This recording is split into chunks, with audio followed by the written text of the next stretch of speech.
oração, fazei o nosso coração semelhante ao vosso. Reverendo diácono, reverendo quase diácono, caro irmão seminarista, caríssimos irmãos e irmãs, nós estamos no 23º domingo do tempo comum. Vemos hoje um dos milagres mais conhecidos de Jesus, que é a cura desse homem. Antes de a gente começar essa homilia, deixa eu fazer uma pergunta aqui. Alguém, por acaso, tem Bíblia aqui? Alguém trouxe? Levanta a mão, só para saber. Ok, pouca gente, então vocês que eu vou ter que usar, tá? Arranja uma Bíblia para mim, por favor, meu querido, por favor, tá? Olha só, minha gente, nós estamos no 23º domingo do tempo comum, e eu gostaria de focar com vocês num texto muito específico hoje. Claro que o Evangelho para a gente é muito importante, porque a gente está diante de uma cura, como eu falei, muito importante, de uma das curas mais conhecidas de Jesus. Por quê? Porque todas as curas que Jesus realizou, se vocês perceberem bem, são curas em que Jesus sempre, todas as vezes, ele se utiliza da sua palavra. Jesus vira para, a maioria delas pelo menos, Jesus vira para o paralítico e fala o quê? Levanta-te e anda. E aquele homem começa a levantar. Jesus pega aquela mulher que estava com uma febre muito alta, ameaça a febre com a sua palavra e a febre deixa. Jesus vira para alguém que era cego, e aquele cego manifesta: se quiseres, eu posso ficar curado, eu posso ver. E aí Jesus fala: eu quero, fica curado, e aquele homem fica curado. Sempre é a palavra de Jesus que é capaz de curar. Mas, muito obrigado, hoje, neste evangelho, a gente vê uma cura um pouquinho diferente, porque Jesus ele faz uma espécie de um ritual com esse homem. Um ritual para a gente, especialmente pós-Covid, um pouquinho nojento, né? Um negócio engraçado. Jesus ele pega o homem à parte, afastado da multidão, toca no ouvido dele, depois ele cospe, e com a saliva dele ele vai lá e toca a língua do homem. Que coisa maravilhosa isso, né? Porque tem um objetivo, essa cara mesmo, tem um objetivo de Jesus, da parte de Jesus, fazer isso. A gente tem um professor lá na faculdade que ele fala que nenhuma palavra da Escritura é ociosa. Nada do que está ali, nada do que está na Bíblia é sem razão. Tudo tem um motivo. E quando Jesus faz essa cura desse jeito, é para indicar algo muito maior. E toda a cura de Jesus sempre indica algo muito maior. Porque vocês sabem que naquela época de Jesus, tinham pessoas que se passavam de curandeiros. Essas pessoas eram chamadas de taumaturgos. Existia uma classe específica sobre isso. Então, se Jesus fosse um mero curandeiro, não valeria de nada. Se Jesus fosse um mero curandeiro, a gente estaria aqui procurando o quê? Milagres, curas. E eu acho que a gente não está aqui procurando isso. Se nós somos cristãos de verdade, a gente sabe que se algo de prodígio acontece com a gente, é porque é graça de Deus, mas nunca é o objetivo que nos move para o nosso relacionamento com Ele. Jesus somente realiza aquelas curas porque com as curas ele queria manifestar que o reino de Deus estava no meio daquele povo.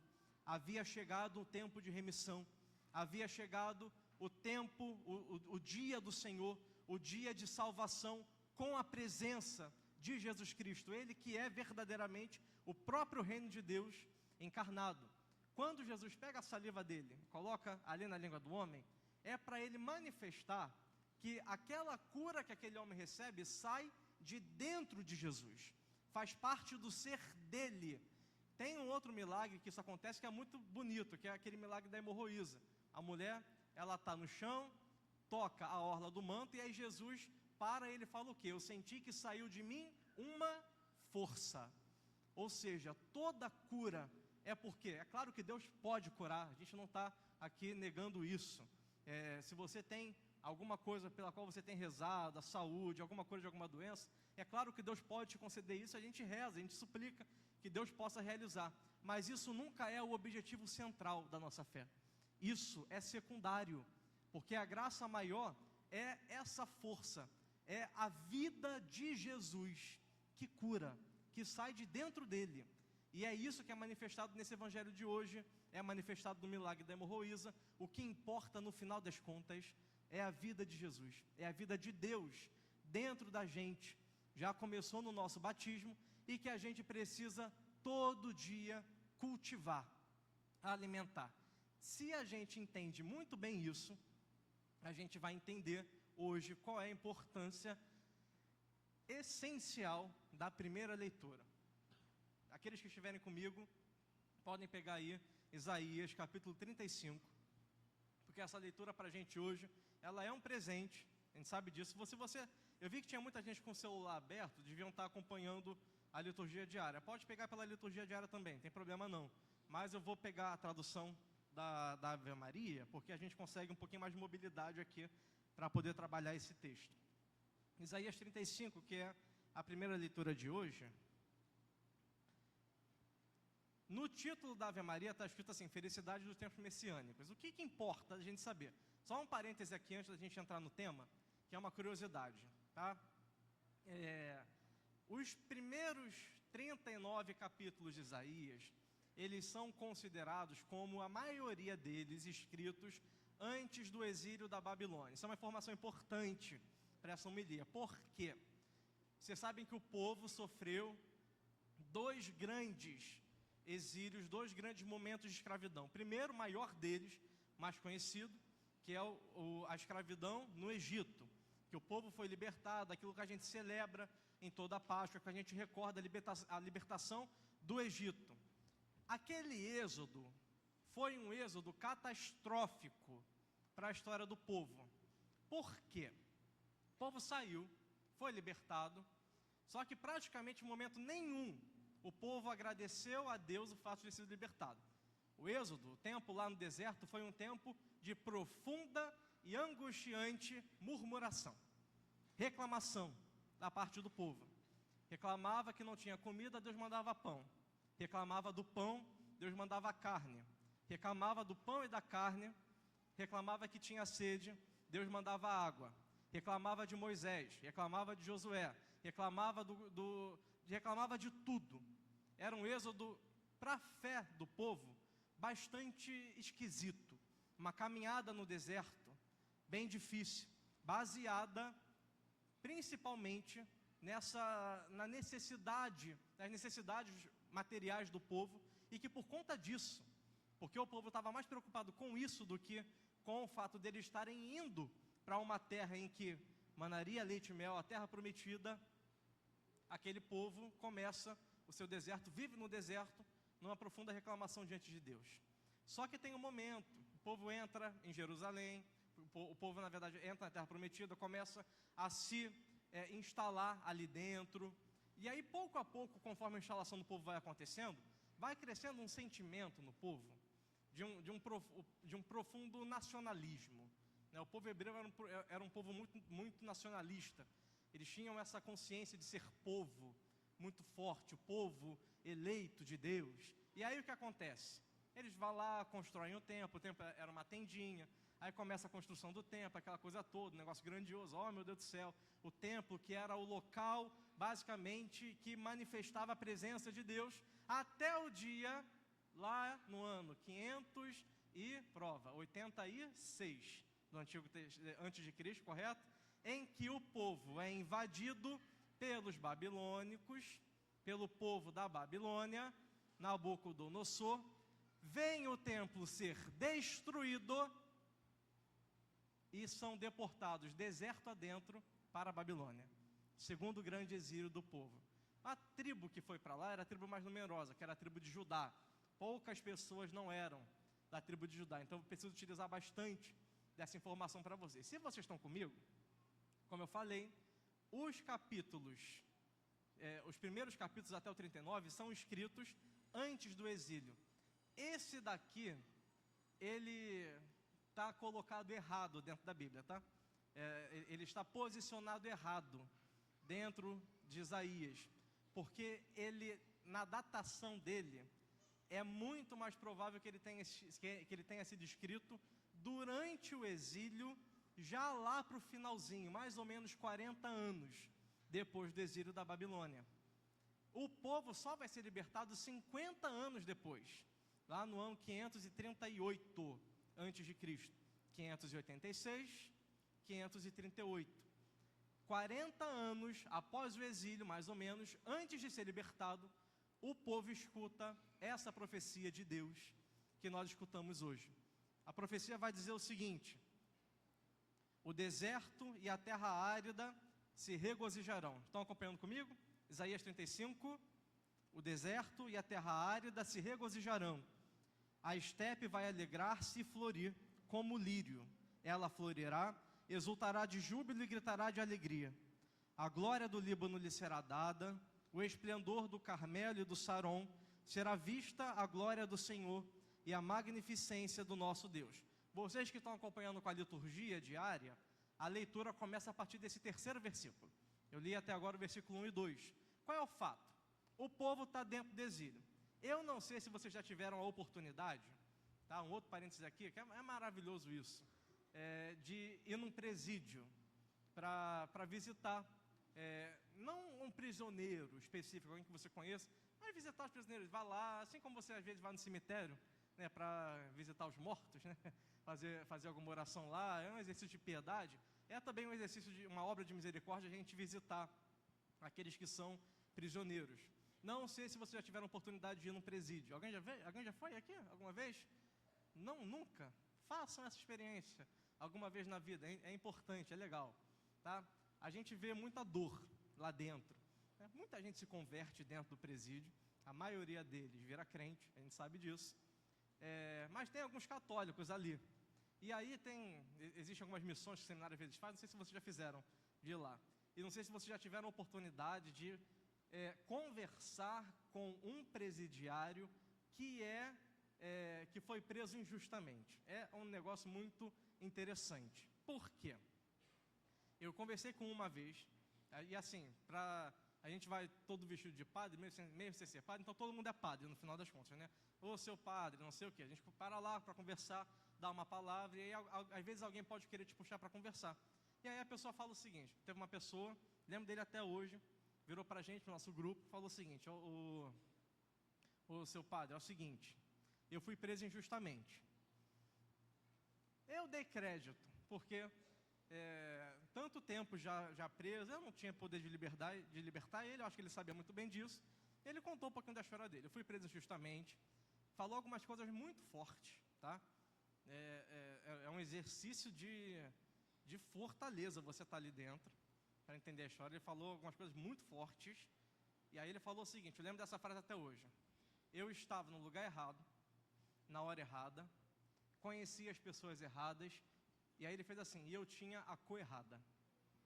E aí isso tudo me fez continuar aqui até hoje. Ele tinha mais de 8 anos. Para vocês verem como que a gente ainda está, mesmo com todo avançado tecnológico, a nossa cabeça humana ainda é muito involuída. É muito baixa a nossa consciência. Exatamente isso que São Tiago fala hoje, na segunda leitura, sobre a discriminação, a acepção de pessoas. E aí ele foi contando a história dele, e aí ele falou o seguinte: eu fui preso, tinha essas amizades erradas, e aí eu fiquei um dia preso, eu estava com esperança de ser libertado. Meu advogado estava lá, minha família estava tentando, não sei o quê. 3 dias eu estava com esperança. Passou uma semana, eu ainda esperava. Passou um mês, passou 6 meses, passou 1 ano, 2, 3, 5 anos. Na época ele tinha 7 anos preso. Chegou 7 anos, eu hoje já não tenho mais esperança. Que eu acho que já chegou, já entendi que aqui é o meu lugar.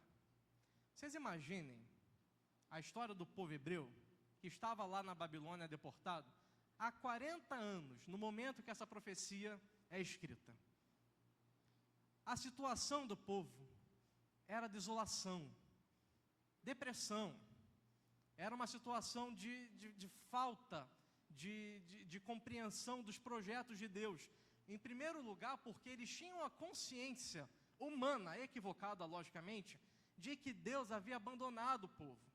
E eles tinham essa consciência porque tem uma profecia, que eu já falei isso aqui uma vez, lá de Ezequiel, que Ezequiel vê, antes do templo ser destruído, ele vê a nuvem de glória de Deus, a Shekinah, sair do templo e se colocar em cima da montanha. Aquilo indicava para o povo, de forma muito errada, que eles tinham sido abandonados por Deus, entregues à sorte. Povo, 40 anos de cativeiro. Ainda que a Babilônia não fosse um lugar tão ruim, para se passar aprisionado, não era a nossa terra, não é o nosso lugar, aquele sentimento de pertença. Eles estavam cativos, 40 anos. De repente, 40 anos depois, eles escutam de Deus, da parte do profeta: fortificai as mãos desfalecidas, robustecei os joelhos vacilantes, dizei àqueles que têm o coração perturbado. Eu gosto da tradução que está na liturgia. Qual é a tradução de hoje? Dizer às pessoas deprimidas, dizer às pessoas desoladas daquela situação: criai ânimo, não temais, eis o vosso Deus, Ele vem executar a vingança, eis que chega a retribuição de Deus, Ele mesmo vem salvar-nos. Então se abrirão os olhos do cego, e se desimpedirão os ouvidos dos surdos. Então o coxo saltará como um cervo, e a língua do mudo dará gritos alegres, porque águas jorrarão no deserto, e torrentes na estepe. A terra queimada se converterá num lago, e a região de sede em fonte. No covil dos chacais crescerão caniços e papiros, e haverá uma vereda pura que se chamará o caminho santo. Nenhum ser impuro passará por ele, e os insensatos não rondarão por ali.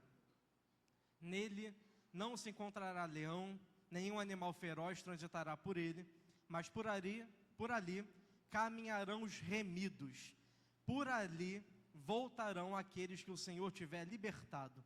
Eles chegarão a Sião com cânticos de triunfo, e uma alegria eterna coroará a sua cabeça. A alegria e o gozo os possuirão, e a tristeza e os queixumes fugirão. Lembram que eu falei que o primeiro êxodo, ele foi um êxodo marcado pela reclamação, pela murmuração. Esse segundo êxodo profetizado por Isaías, ele não seria mais marcado por isso. Entre Sião e a Babilônia tinha um longo deserto que eles precisavam atravessar, seja para serem deportados, seja para voltarem, como de fato aconteceu.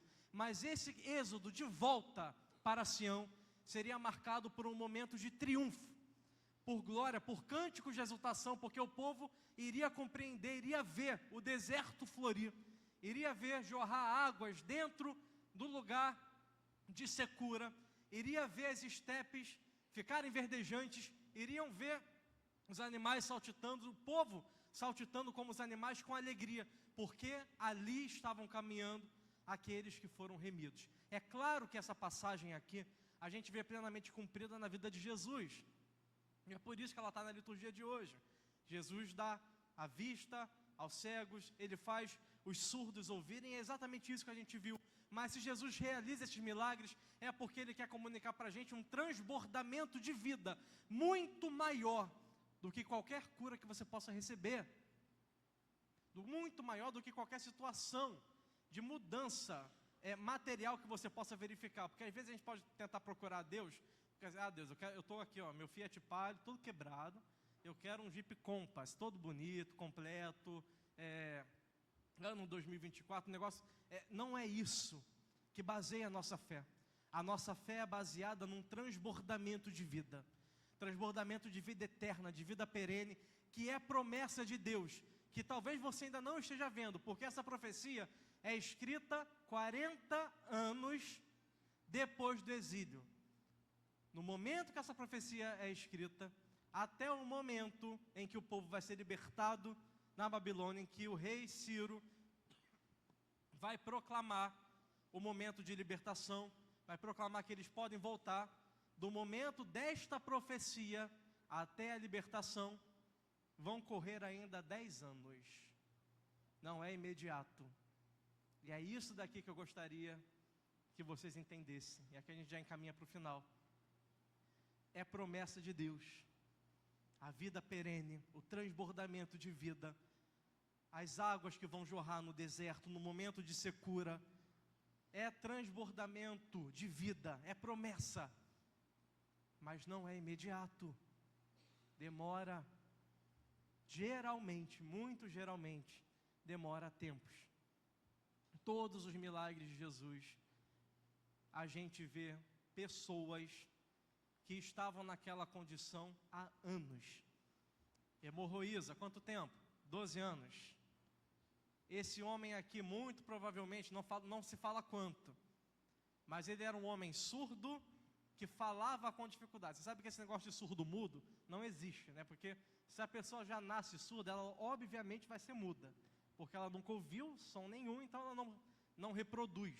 É diferente de uma pessoa que sabia ouvir, aprendeu alguma coisa, mas de repente fica surda e ela começa a falar com dificuldade. Então, muito provavelmente, uma pessoa que lá na infância, ou um pouquinho na adolescência, ainda aprendendo a falar, foi acometido pela surdez, e aí começou a falar com dificuldade. Muito provavelmente, a gente vê pessoas marcadas por um longo tempo de espera, e que são libertadas por Jesus, mais do que libertadas de uma situação humana, são libertadas para a vida eterna. Jesus comunica a vida deles, mas depois de um longo tempo de espera. Isso é importante para a gente. Não sei quanto tempo dura o teu sofrimento, a tua secura, a tua vivência de depressão. Não sei quanto tempo. Pode não ser da noite para o dia, e muito provavelmente não vai ser. Do povo de Deus, de Judá, exilado, só se exige uma coisa da parte de Deus. Deus não falou para o povo assim, ó, vocês vão ser libertados, peguem armas, paus, pedras, espadas e vamos batalhar contra a Babilônia. Deus falou isso? Não. Deus virou para eles, é hora de fazer uma rebelião para acontecer a libertação? Falou isso? Não. Deus vira para Judá e fala apenas uma coisa. O quê? O que se exige do povo de Deus? Que ainda vai ter que esperar o momento da libertação. Criai ânimo. Não temais. Deus vai fazer.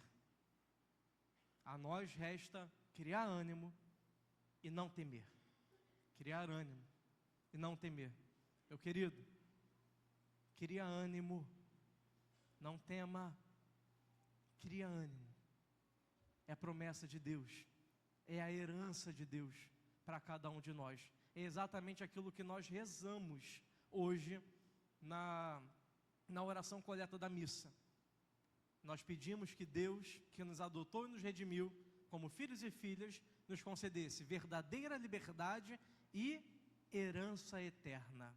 Eu não sei se tem alguém aqui que tem um filho adotivo, não sei se tem, e se o filho também sabe que é adotado, né? Porque tem sempre uns negocinhos, um certo tabu nesse negócio de adoção, que as pessoas, não posso contar para ele, porque senão ele vai se sentir menos filho. Besteira, bobagem. Sabe por quê? Vou te explicar um negocinho.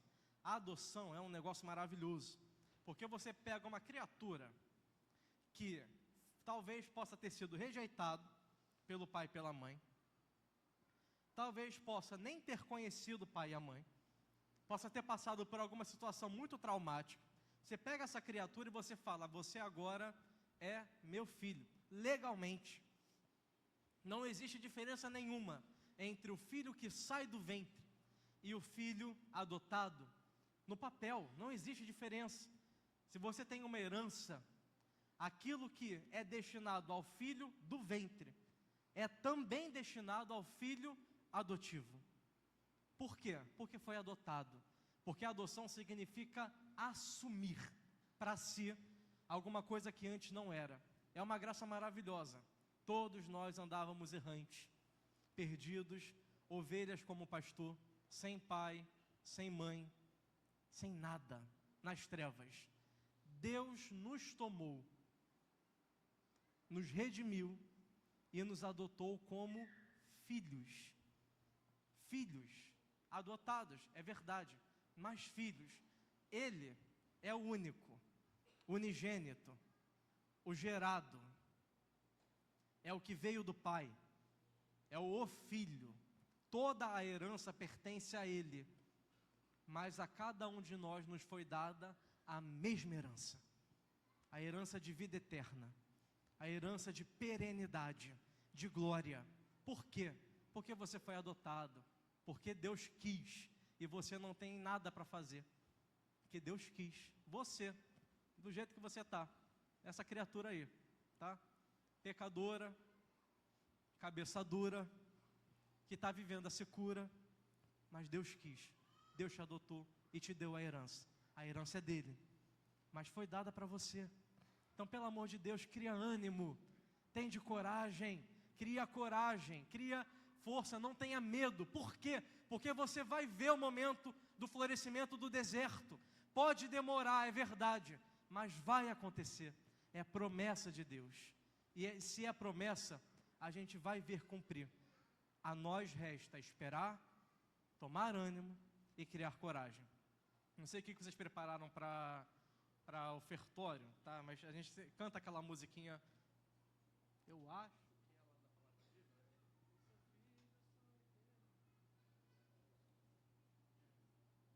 essa coisa aí, tá? Vamos ficar de pé rapidinho, só para a gente terminar esse momento. A gente vai cantar bem rapidinho, não vai demorar muito não. Foi isso que vocês prepararam para ofertório, não, né? Não, tá, amém, porque senão vai ter que mudar. Coloca a mão no seu coração. Se você entendeu essa palavra de hoje, se você entendeu que você foi adotado, redimido por Deus, se você entendeu que você tem herança, se você entendeu que você tem uma pertença, uma promessa de vida eterna que Deus vai te conceder, do momento da secura passar, do momento da dor passar, para ver a glória de Deus se manifestar, não a tua glória, mas a glória de Deus na tua vida, a vida dele dentro de você. Se você entendeu isso, coloca a mão no teu coração e cante hoje com muita fé que você ama a Deus e que você é filho, herdeiro do Senhor. Cantemos. Hoje sou filho, sou herdeiro, sacerdote do Cordeiro. Hoje sou santo, hoje sou santo e cidadão do reino. Sou teu, rendido estou, sou propriedade exclusiva do Senhor. Sou teu, rendido estou, sou propriedade exclusiva, propriedade. Erga os seus braços e declare, dizer, te amo, te quero, dizer. E dizer, te amo, dizer, te quero dizer,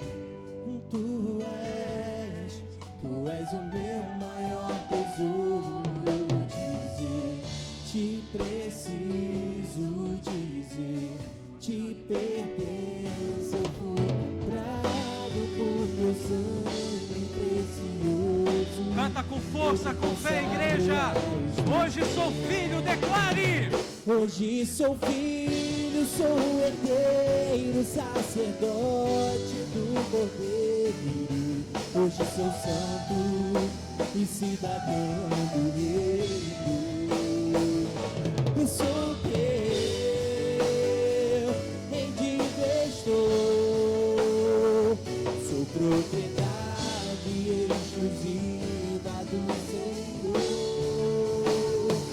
Eu sou teu, rendido estou, sou propriedade exclusiva, propriedade exclusiva do. Com a mão no coração e dizer,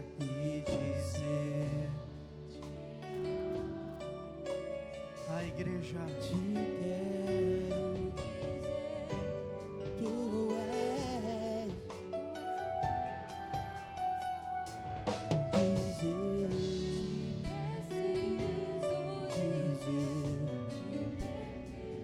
eu fui comprado por teu sangue precioso.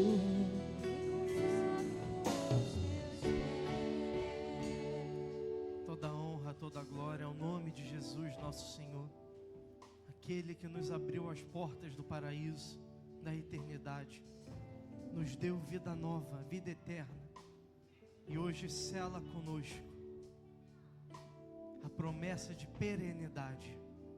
Obrigado, Jesus. Obrigado, Senhor, por tão grande graça. Nossa igreja, cada coração aqui presente, te louva e te adora.